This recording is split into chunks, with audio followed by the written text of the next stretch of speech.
Hey guys, this is Frozen Things Stews here, and welcome back to another movie review. And today, I am going to be doing a review on Mad Max 2, also known as in the US Mad Max 2 The Road Warrior. But for this review, I am just going to refer to this as Mad Max 2.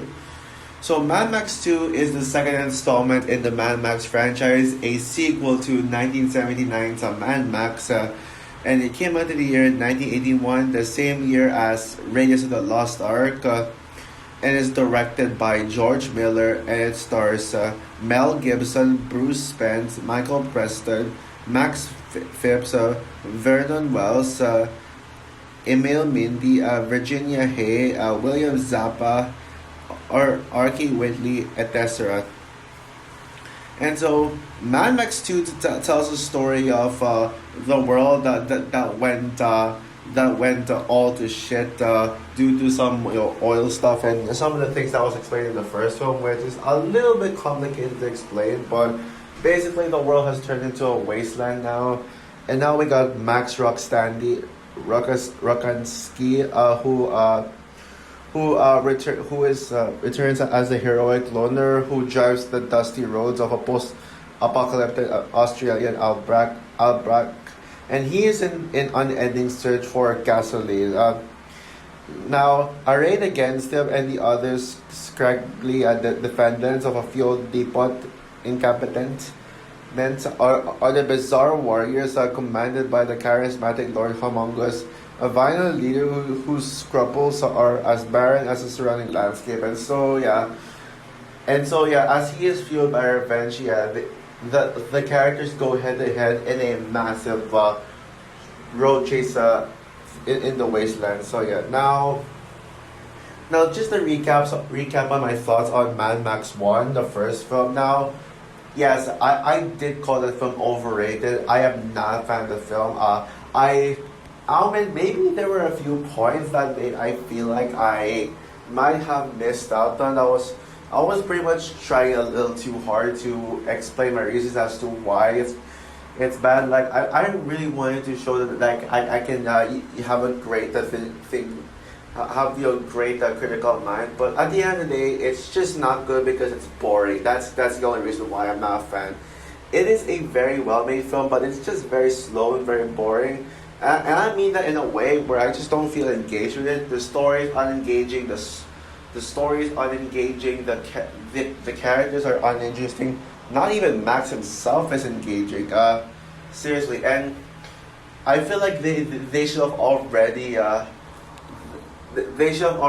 brought in the apocalyptic world in Mad Max, because I don't like the kind of setup for the world. This isn't like the fact that it's still there's still like a town behind it, and the highway they drive on is just a regular highway. I think that they should have already started there instead of just waiting for a sequel and having, because it feels like the whole idea of Mad Max is actually the wasteland, like characters driving and fighting in the wasteland. Now we don't need a regular road, and one that's actually in the city and not in the desert. So yeah, that's my promise with it. Yeah, Mad Max 2 is considered by many to be the Terminator 2 Judgment Day of the franchise.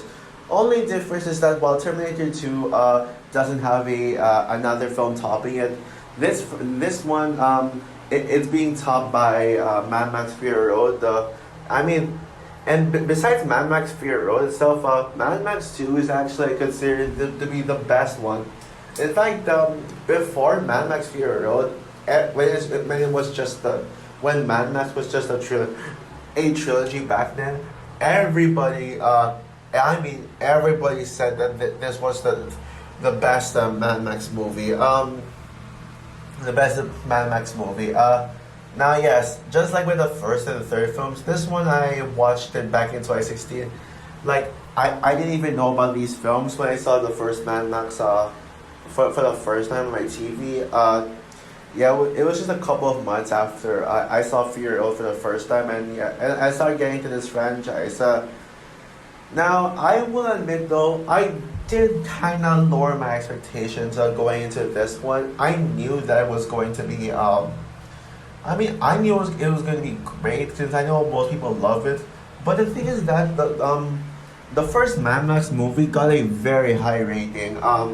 Like it's even higher than Furiosa, which just sucks, by the way. And yeah, yeah. While there are some people who agree with me that that's overrated, a lot of people seem to love and hype the hell out of that film.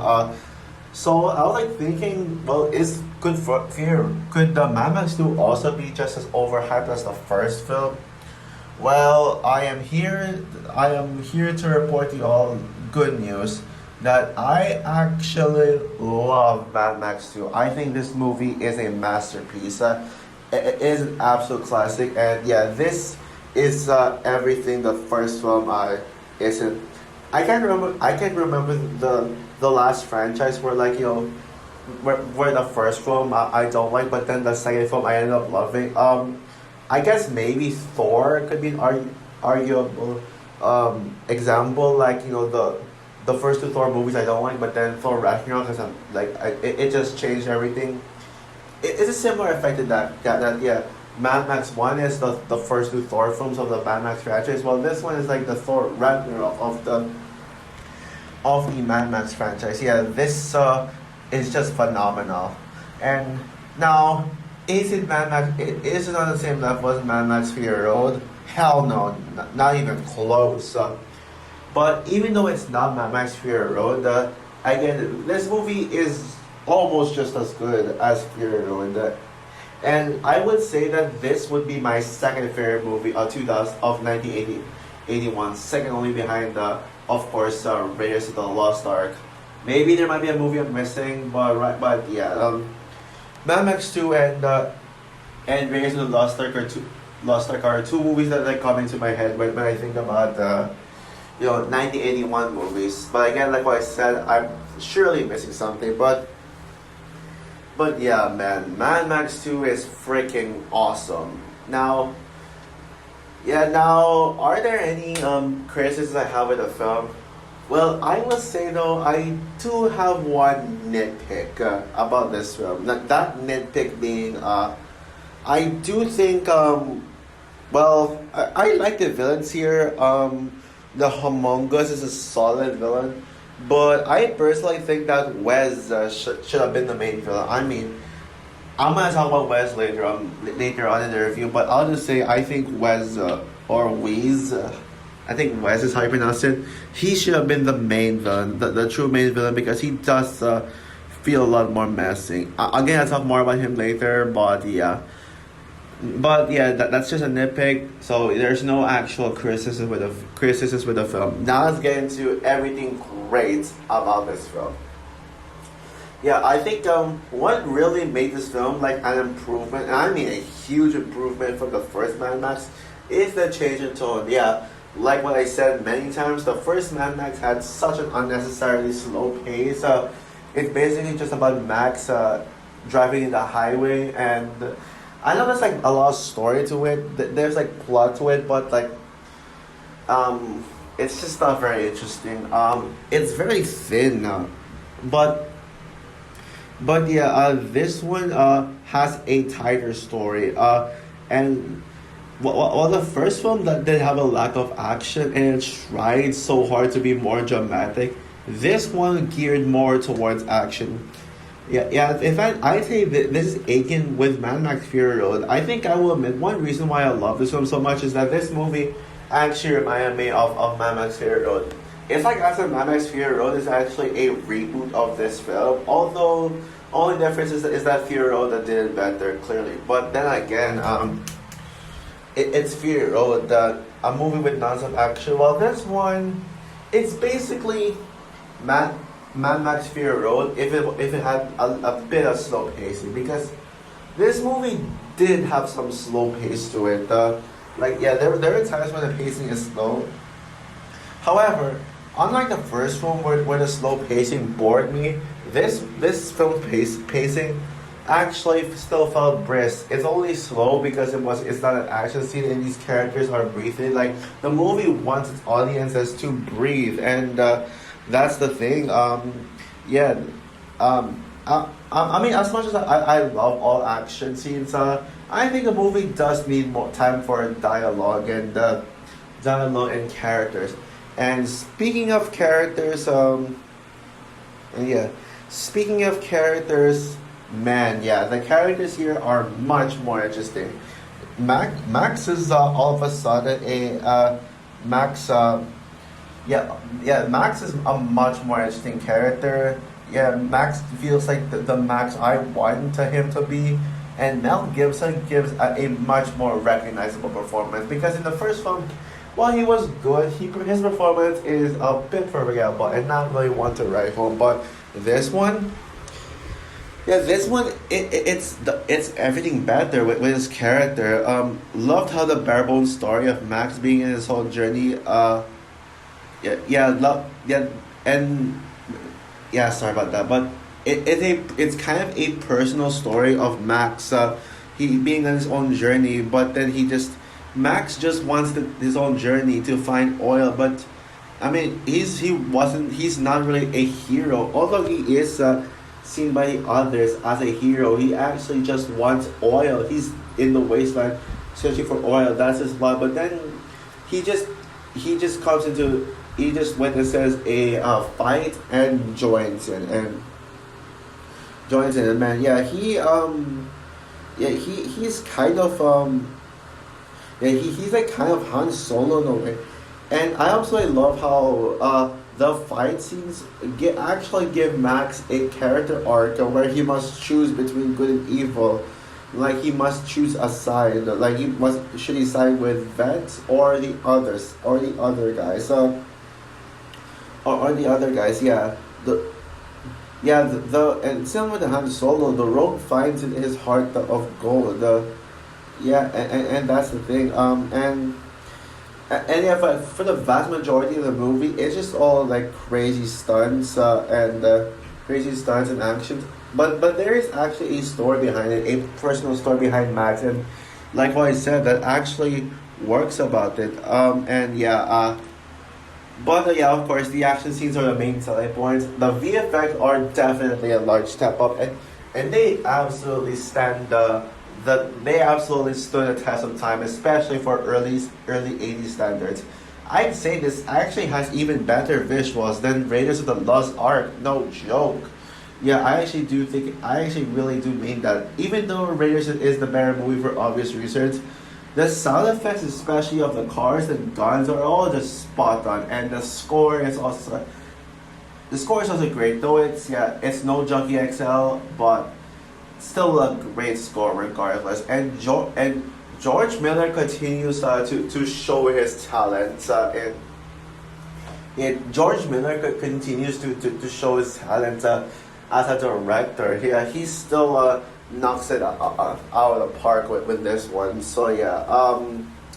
And also, let's talk about my favorite character in this film, and that is Vets. Yeah, the henchman of the movie.